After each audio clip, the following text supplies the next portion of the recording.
Good morning students, कैसे हैं आप सब। कल मैम ने आपको आपके नैतिक शिक्षा बुक का पार्ट 2 आर्य समाज के बारे में पढ़ाया था और बताया था कि आर्य समाज की स्थापना किसने की, कब की और कहाँ की।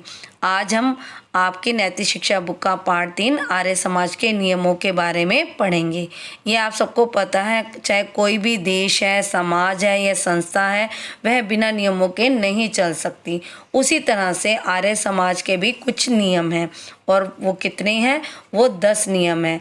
और जो इन नियमों को मानता है सिर्फ वही व्यक्ति ही आर्य समाज का सदस्य बन सकता है। इन नियमों में से जो पहले 2 नियम हैं वो मैम ने आपको आपकी तीसरी कक्षा में पढ़ाए भी थे और बताए भी थे। आज हम आर्य समाज के 3 से 6 तक के नियमों के बारे में पढ़ेंगे और जानेंगे। लेकिन इससे पहले मैम आपको आर्य समाज के पहले और दूसरे नियम को भी पढ़कर बताएंगे। तो आर्य समाज का पहला नियम क्या है? सब सत्य, विद्या और जो पदार्थ विद्या से जाने जाते हैं उन सब का आदि मूल परमेश्वर है। और दूसरा नियम, इस नियम में परमात्मा के अनेकों नामों के बारे में बताया गया है कि हम भगवान को किन किन नामों से बुलाते हैं। तो वो क्या है?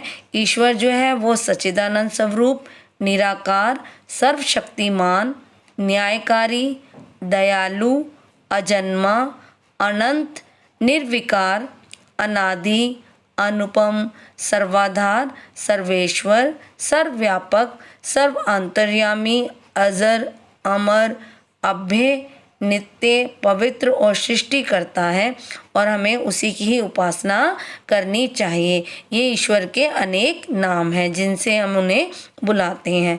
तो आज हम इस पाठ में इनसे आगे के नीचे लिखे 4 नियमों का साधारण अर्थ पढ़ेंगे और जानेंगे।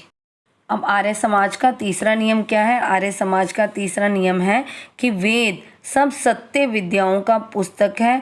वेद का पढ़ना, पढ़ाना और सुनना, सुनाना सब आर्यों का परम धर्म है। अर्थात सभी आर्य समाज के लोगों को 4 जो हमारे वेद हैं उनको पढ़ना बहुत ज़रूरी है। अब हमारा चौथा नियम क्या है आर्य समाज का?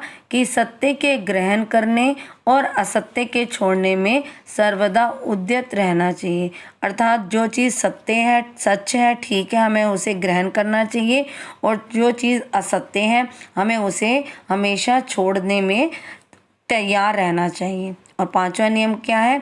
कि हमें सब काम धर्मानुसार अर्थात सत्य और असत्य को विचार कर करने चाहिए। अर्थात हमें बिना सोचे कोई भी काम नहीं करना चाहिए। हमें किसी भी काम को करने से पहले ये सोचना चाहिए कि यह काम जो है वो धर्म के अनुसार है, सत्य है, तभी हमें करना चाहिए। अगर हमें लगता है कि वो काम धर्म के अनुसार नहीं है, असत्य है, तो हमें उसे छोड़ देना चाहिए।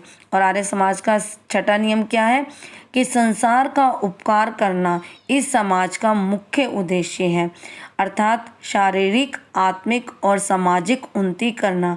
अर्थात अगर हम इस समाज में रहने वाले सभी मनुष्यों की उन्नति चाहते हैं तो हमें सबको एक साथ लेकर चलना है और सबका उपकार करना चाहिए, तभी हम सबकी शारीरिक, आत्मिक और सामाजिक उन्नति हम कर सकते हैं।